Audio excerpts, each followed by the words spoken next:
So and welcome back to our beautiful platform Wizard Study part number 68 integral exercise 7.6 of NCERT question number 11 12 को आज हम करने वाले हैं। दोनों क्वेश्चन आपके काफ़ी ज़्यादा इंपॉर्टेंट है और दोनों क्वेश्चन बाय पार्ट मेथड का यूज़ करके हम लोग सॉल्व करने वाले हैं।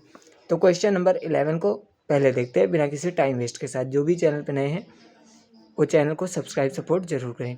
एक्स कॉस इनवर्स एक्स है और नीचे क्या है √1 माइनस एक्स स्क्वायर है। अब इसको इंटीग्रेट करना है तो देखिए सिंपल क्या कर लेंगे, लेट कर लेंगे cos inverse x is equal to t मान लेंगे। लेट कर लेंगे cos inverse x is equal to t और डिफ्रेंशिएट करेंगे इसको विद रिस्पेक्ट टू एक्स। तो कॉस इनवर्स एक्स का इंटीग्रेशन क्या हो जाए, डिफ्रेंशिएशन क्या हो जाएगा, 1/(1/√1 minus x square is equal to d t के अपॉन में डी एक्स हो जाएगा। हमारा इंटीग्रेशन क्या हो जाएगा, सॉरी कॉस इनवर्स एक्स का डिफ्रेंशिएशन क्या हो जाएगा, -1/√1 माइनस एक्स स्क्वायर। यहाँ से हम क्या करेंगे, बेसिकली डी एक्स की वैल्यू निकाल लेंगे। तो डी एक्स की value D T into 1 minus x square और जो माइनस लगा था वो माइनस डी टी हो जाएगा। ठीक है, और एक चीज़ और बतानी पड़ेगी, वो अभी आपको बता रहे हैं। ठीक है, अब देखिए x as it is note कर देना है आपको। कॉस इनवर्स एक्स की प्लेस पे क्या नोट करेंगे, टी अपॉन में क्या है √1 माइनस एक्स स्क्वायर है और डी एक्स की value in terms of D T substitute करेंगे तो minus D T into √1 minus x square है। अब देखिए √1 माइनस एक्स स्क्वायर से √1 माइनस एक्स स्क्वायर आपका कैंसिल आउट हो जाएगा।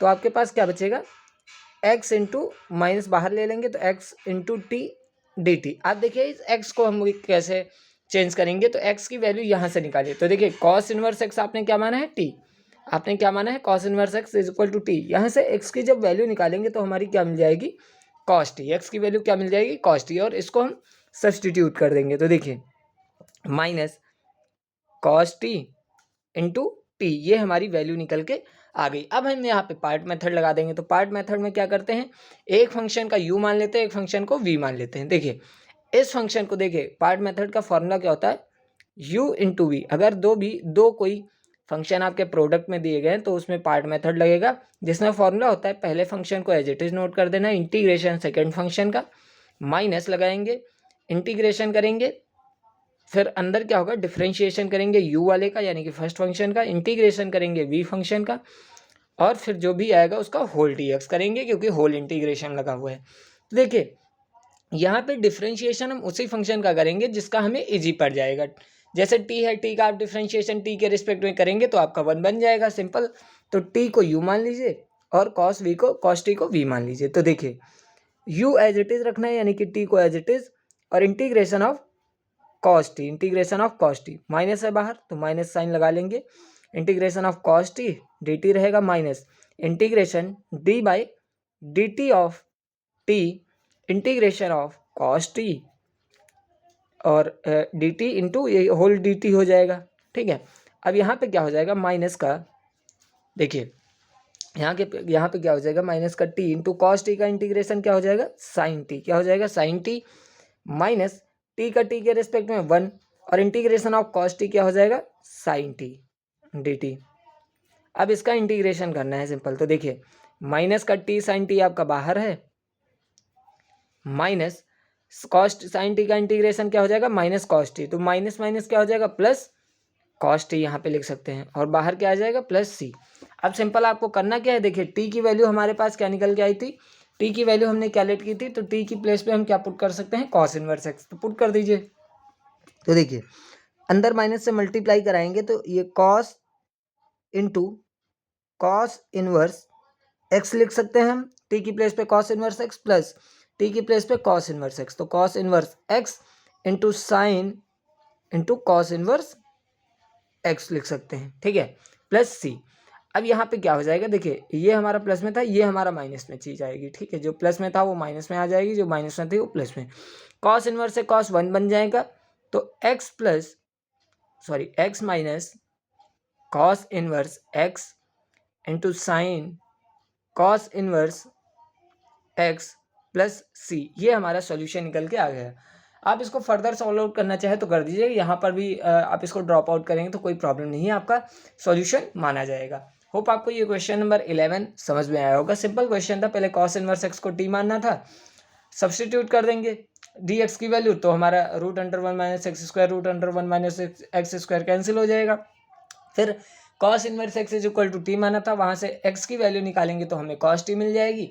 फिर हमारा एक पार्ट मेथड का क्वेश्चन बन जाएगा और पार्ट मेथड लगा के हम सिंपल सॉल्व कर देंगे। अब क्वेश्चन नंबर 12 को हम लोग देखते हैं। तो 12 एक बहुत ही सिंपल क्वेश्चन है, इंटीग्रेट करना है एक्स सेक स्क्वायर एक्स का। तो इस पेज पे देखते हैं। तो इंटीग्रेट करना है, क्वेश्चन नंबर 12 आपके पास क्या है, इंटीग्रेट करना है एक्स सेक स्क्वायर एक्स का इंटीग्रेशन करना है। तो कर लेते हैं। एक्स सेक स्क्वायर एक्स का इंटीग्रेशन कैसे होगा, तो सिंपल देखिए, यहाँ पे इसका भी इंटीग्रेशन आपको पता है, इसका भी पता है, तो इसको सेकंड फंक्शन, इसको फर्स्ट फंक्शन मान लीजिए। तो करते क्या है, फर्स्ट फंक्शन को as it is note down करते हैं और सेकंड फंक्शन का इंटीग्रेशन करते हैं, माइनस इंटीग्रेशन लगाते हैं, डिफरेंशिएशन करते हैं फर्स्ट फंक्शन का, फिर इंटीग्रेट करते हैं सेकंड फंक्शन का। dx से डिफरेंशियल फैक्टर आपका dx है, x है, और यहाँ पे होल डिफरेंशियल क्या करेंगे, x के रिस्पेक्ट में। अब देखिए x सेक स्क्वायर एक्स का इंटीग्रेशन क्या होता है, tan x, क्या होता है tan x, माइनस x का डिफरेंशिएशन है x के रिस्पेक्ट में 1 हो जाएगा, सेक स्क्वायर एक्स का इंटीग्रेशन क्या हो जाएगा tan x dx। अब यहाँ से क्या हो जाएगा, x tan x माइनस, देखिए यहाँ पे integration of tan x, integration of tan x क्या होता है, तो log sec x minus log sec x होता है, क्या होता है, minus log sec x। Integration आपको याद रखना है, minus log cos x plus c, ये होता है, माइनस log cos x होता है, ठीक है।